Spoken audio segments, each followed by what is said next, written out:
اس video کو دیکھنے سے پہلے ہمارے چینل ندائے اسلام کو سبسکرائب کرنا اور بیل آئیکن پر کلک کرنا نہ بھولیں تاکہ نئی آنے والی ویڈیو آپ کو بآسانی ملتی رہے۔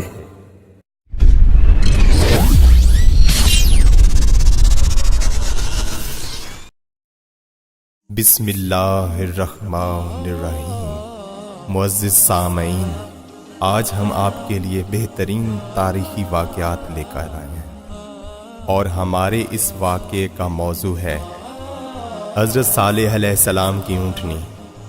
اور اس طرح کی اسلامی ویڈیوز کو دیکھنے کے لیے ہمارے چینل ندائے اسلام کو لائک اور سبسکرائب کرنا مت بھولیے۔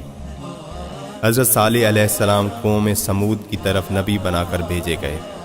آپ نے جب قوم سمود کو خدا کا فرمان سنا کر ایمان کی دعوت دی تو اس سرکش قوم نے آپ سے یہ معجزہ طلب کیا کہ آپ اس پہاڑ کی چٹان سے ایک اونٹنی نکالیے جو خوب بربا اور ہر قسم کے عیوب و نقائص سے پاک ہو۔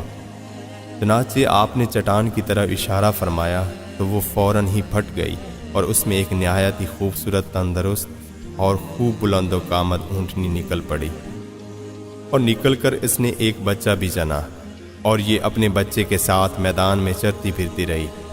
اس بستی میں ایک ہی تالاب تھا جس میں پہاڑوں کے چشموں سے پانی گر کر جمع ہوتا تھا۔ آپ نے فرمایا کہ اے لوگو، یہ دیکھو معجزہ کہ اونٹنی ہے، ایک روز تمہارے تالاب کا سارا پانی یہ پی ڈالے گی اور ایک روز تم لوگ پینا۔ قوم نے اس بات کو مان لیا اور آپ نے قوم سمود کے سامنے یہ تقریر فرمائی، اے میری قوم، اللہ کو پوجو، اس کے سوا تمہارا کوئی معبود نہیں۔